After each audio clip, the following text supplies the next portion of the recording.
Hello everyone. इस video में हम मशीन लर्निंग के एक छोटे से टॉपिक डिसीजन ट्री को समझने का कोशिश करेंगे। तो सबसे पहले ये डिसीजन ट्री होता क्या है, इसके लिए हम देखेंगे। Decision tree is supervised learning algorithm. Supervised learning का एक एल्गोरिथम होता है वो decision tree, used for both classification and regression task. It has a hierarchical tree structure which consists of a root node, branches and internal nodes and leaf nodes. It work like a flow chart, help to make decision step by step. ये decision making के लिए important है, और decision making के लिए use किया जाता है, जो एक स्ट्रक्चर ट्री की तरह होता है जिसमें root node, branches and internal nodes और लीफ नोड्स होते हैं।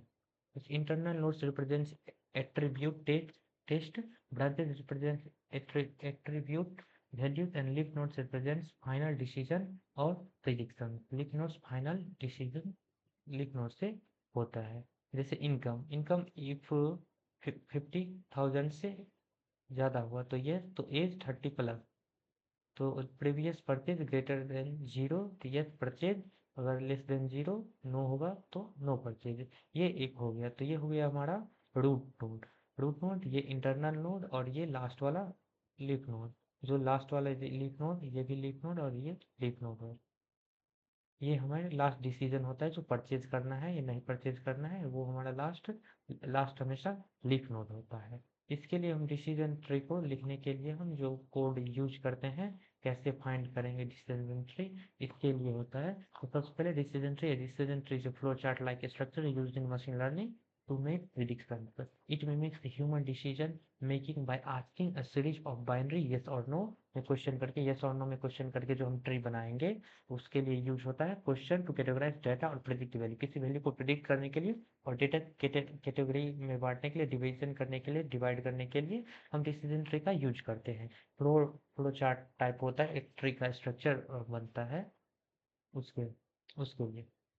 तो सबसे हम पहले स्केलर्न डेटा सेट से इंपोर्ट करेंगे लोड आइरिस आइरिस डेटा को हम लोड करेंगे। उसके बाद स्केलर्न ट्री से हम डिसीजन ट्री क्लासिफायर और प्लॉट ट्री फंक्शन को हम इंपोर्ट करेंगे। उसके बाद मैटप्लॉटलिब डॉट पाई प्लॉट को हम H P L T import करेंगे। पाई प्लॉट जो होता है, जो ग्राफ बनाने में हमें मदद करता है, डिसीजन ट्री यहाँ बनाएगी। सबसे पहले डेटा लोड करने के लिए डेटा इक्वल्स को हम लोड आइरिस करेंगे, जो डेटा हमारी डेटा नाम से लोड हो जाएगी। एक्स और वाई, एक्स में हम डेटा को लोड करेंगे और वाई में हम टारगेट डेटा को लोड करेंगे। डॉट यानी लोड करना होता है या लाना होता है। Initialise and fit the model. सबसे पहले मॉडल को फिट करने के लिए CLF में यानी क्लासिफायर में हम क्या करेंगे, डिसीजन ट्री क्लासिफायर में मैक्स डेप्थ 3 यानी हम जो हमारा जो लीफ नोड तक की जो हाइट रहेगी वो 3 रहेगी। और क्लास क्या है, क्लासिफायर फिट डॉट फिट में एक्स और वाई को हमने सेव कर दिया। विजुअलाइज द ट्री को विजुअलाइज करने के लिए हम पहले फिगर का साइज चुनेंगे, जो एक्स में कितना होगा, वाई में कितना होता है। एक्स में 12 और वाई में 8 इंचेज हो चुके हैं। प्लॉट ट्री में classifier fillet with true features name data dot features name से शो करेगा। PLT डॉट शो से वो जो हमारा ट्री बना है वो हमारा ट्री शो होगा। अब इसको हम रन करके देखते हैं।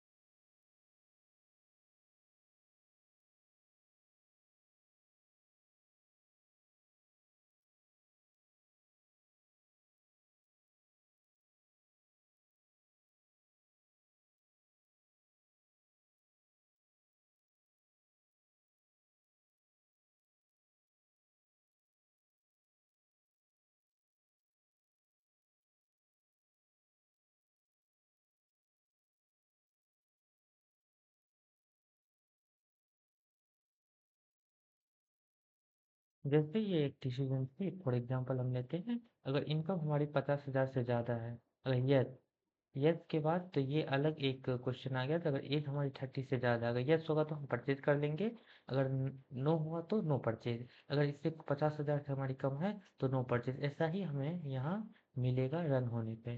जैसा कि यहाँ हमें एक स्ट्रक्चर मिल चुकी है, अगर ट्रू हुआ तो यहाँ, फॉल्स होगा तो, अगर ये ट्रू हुआ तो इधर आएंगे, अगर फॉल्स होगा तो हम इधर जाएंगे। और ये लास्ट हमारे जो लीफ नोट्स, जैसे ये लीफ नोट्स हुई, ये वाला, और ये नीचे का चार, एक पांच पांच हमारे लिफ नोट्स है जो हमें फाइनल डिसीजन देती है।